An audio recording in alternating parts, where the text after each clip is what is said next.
My name is Stephan Berg. I'm from Munich, Germany. Thanks for coming. Yeah, appreciate that.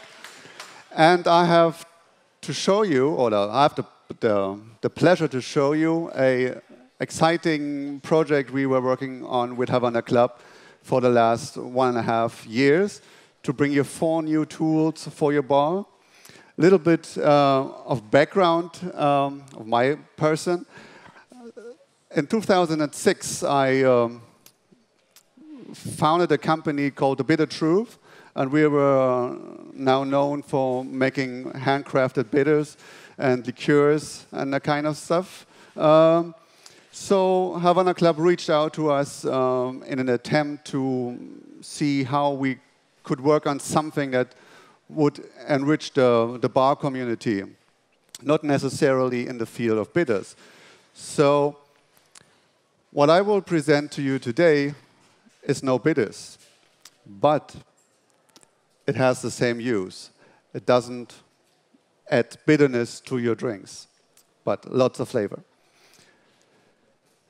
I'll give you a quick background about our company. So I used to tend bar for many years in Munich, for example, or worked on cruise ships, where I was making more or less classic drinks for the audience. And I was also collecting vintage books. And if you go to those vintage books, you always come across bitters. But when you looked at the shelves in stores or behind the bar, you found only one brand. And this got me thinking. And so I was making my own attempts for the bar, was working in. And when we went to London for London Bar Show at that time, for example, we always went to Jerry's and picked up some bitters you could only get in London or in the US. So, and then I met a guy who is now my company partner, Alexander Howe, and he was a graphic designer before he was bored about doing all those catalogs for retail companies, for example. So he also turned into bartending, but then he showed me his works. He did product development, fictive products, for example. And so I've just thought, well, why don't we combine the skills, make a real product, make a packaging, and try to offer it to the bar world. And we had no expectations at all. I mean, we were thinking, okay, if we can sell 100 bottles a year, that would be awesome. Well, we sell 100 bottles now, a few more. And once we introduced the first products, classic bitters, we added more to it, and then we have now 10 different kinds of flavors within the bitters range. And bitters are like the salt and pepper for cocktails. So you can really play and twist your drinks into new heights, and you really can build balance and complexity just by a few dashes of bitters. And bitters have a very long history. It goes back to the early 19th century, where it was considered as medicine.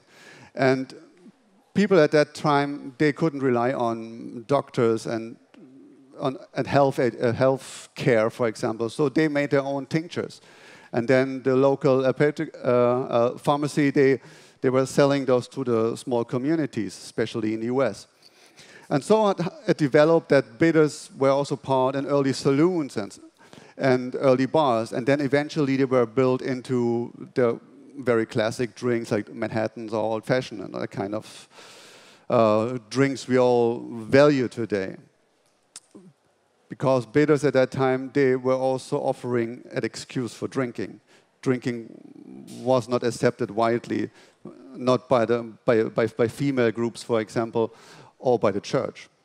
So, and if you add some healthiness to your everyday drinking, men were quite safe to drink and go out to saloons. Unfortunately, during the turn of the century, there were some big setbacks. You had a Food and Drug Act in the United States, which which limited the availability of bidders, and then shortly afterwards you had prohibition set in. And then drinks were simplified, bidders were omitted, and more or less forgotten. And for many years, only Angostura was available and held ground until we saw the resurgence of the cocktail culture thanks to the internet, where people communicate all across the globe and share ideas. Thanks to Dale de Groff, for example, who was one of the first, if not the first, to put classic drinks on a menu in New York City. So meanwhile, our product range has grown quite a bit. We produce, besides the bitters, we produce also distilled waters. They act like a perfume where you can just add very fragile notes to your drink for orange flower water, for example, when it comes to the Ramos Gin Fizz. But also some exotic liqueur like Falernum, Pimento Drum, which wasn't produced for many decades because the market wasn't there. So this is mainly what we do as an everyday business, I would say. But then Havana Club asked us if we would be up to produce or to create something that would go beyond bitters. And this got us thinking, because if you look at the name word bitters, it scares away people if they don't have the background for bitters. Yeah, nice tattoo, by the way. Awesome. And so we try to take off all bitterness, but maintain an intense, complex flavor profile, which would then act as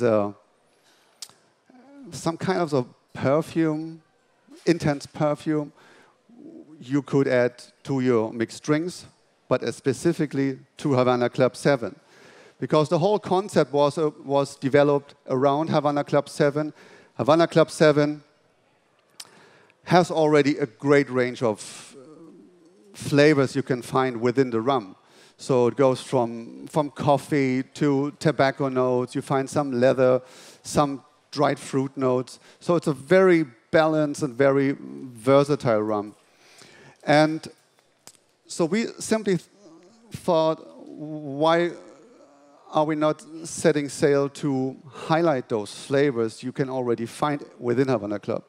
So just intensify those flavors by a combination of aromas, flavors, spices.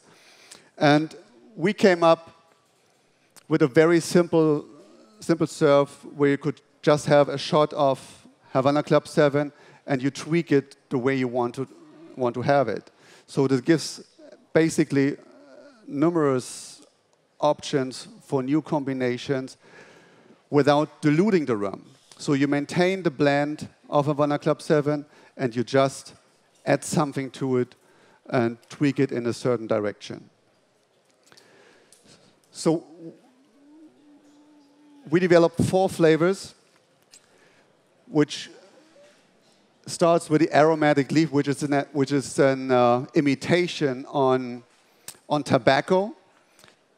Because tobacco you cannot really use as an ingredient because it turns toxic once you apply it in water or into alcohol. So we deconstructed the flavor of tobacco, and we're sitting together and finding those little pieces you find of flavors within the tobacco. And then we thought, how can we replace those flavors? That was a very challenging task, but we got there, very close. Same as for honey. If you want honey flavor in your product, honey naturally comes with a lot of sweetness. And we didn't want that sweetness. We just wanted those flavors. And the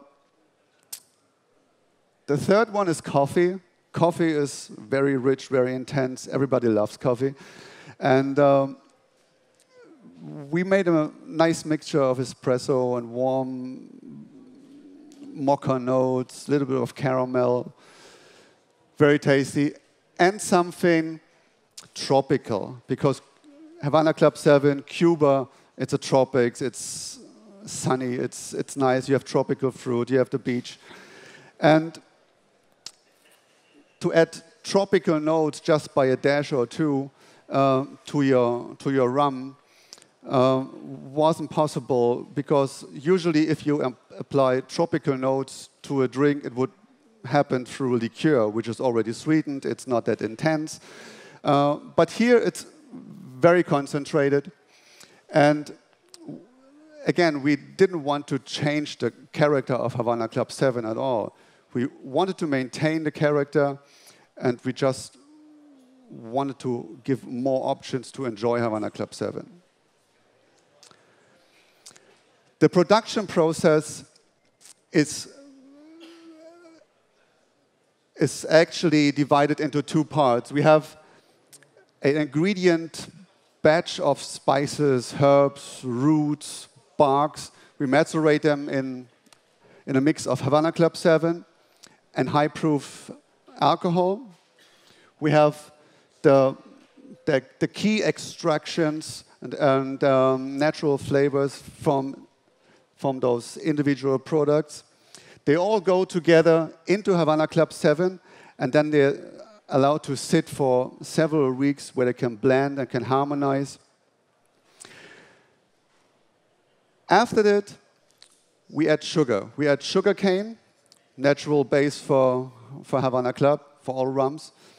And we let them sit again, clear, balance, and then we filter it, and that goes straight to the bottle at 25%. A few notes about the packaging. The packaging is very clean. It shows what it's in. You have application of sugar cane, you have of rum barrels. But the bottle itself, it has a brown glass bottle. It protects the product from sun degradation. It has a plastic foil label you can wash off after your shift, so it's not sticky and it will always look like new. It has a dasher, not a dropper. A dasher gives you the freedom to use the product with one hand in your bar. When you have a busy place and it's all about speed, you don't have the time to use a dropper, and it's also hard to control how much is in the dropper. So we picked a dasher to release the liquid.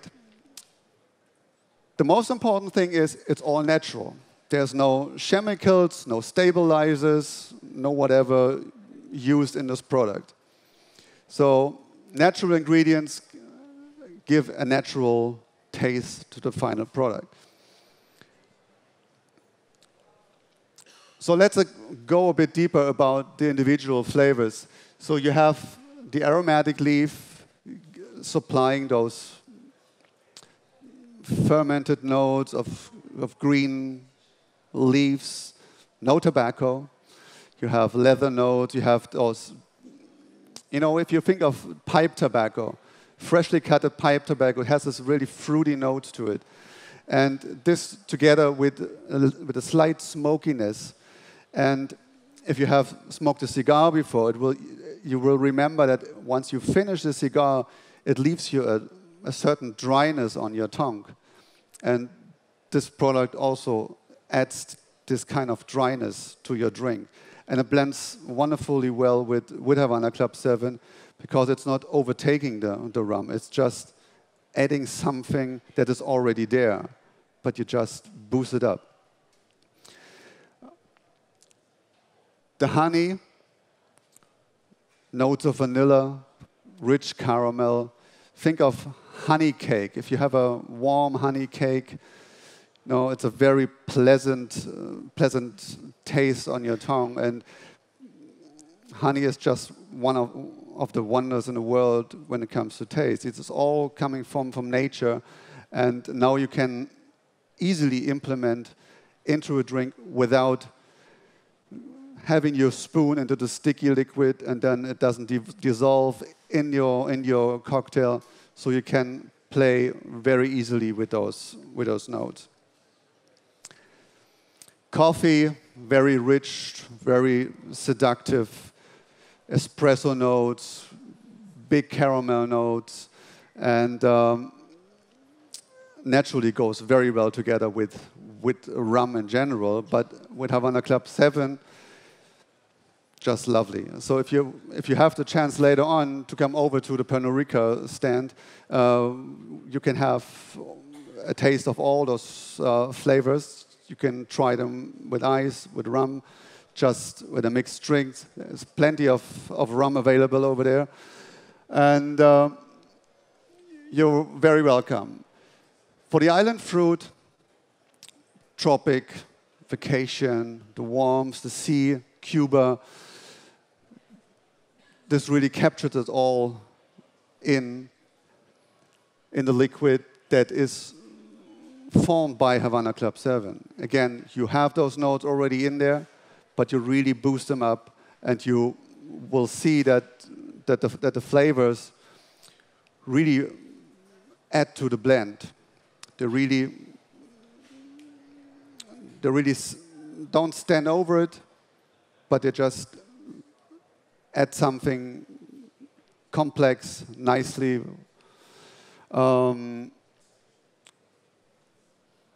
You have cardamom notes, you have some vanilla notes. Lovely product. But it starts really shining in combination with Havana Club 7. The single serve is naturally the drinking recommendation that is the most accessible, but it doesn't stop here. You have unlimited options to play within your mixed drinks.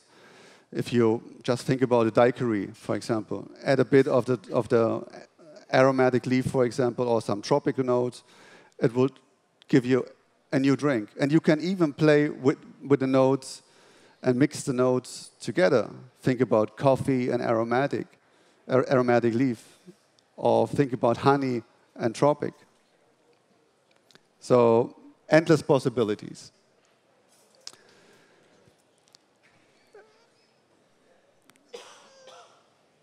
This is actually the concept behind it. We have a lovely cigar-like box for the flavors, and would be pleased if you all could come over, and if you have questions, ask, try, and the bartenders from Pernod Ricard were happy to make you a great drink. Thank you.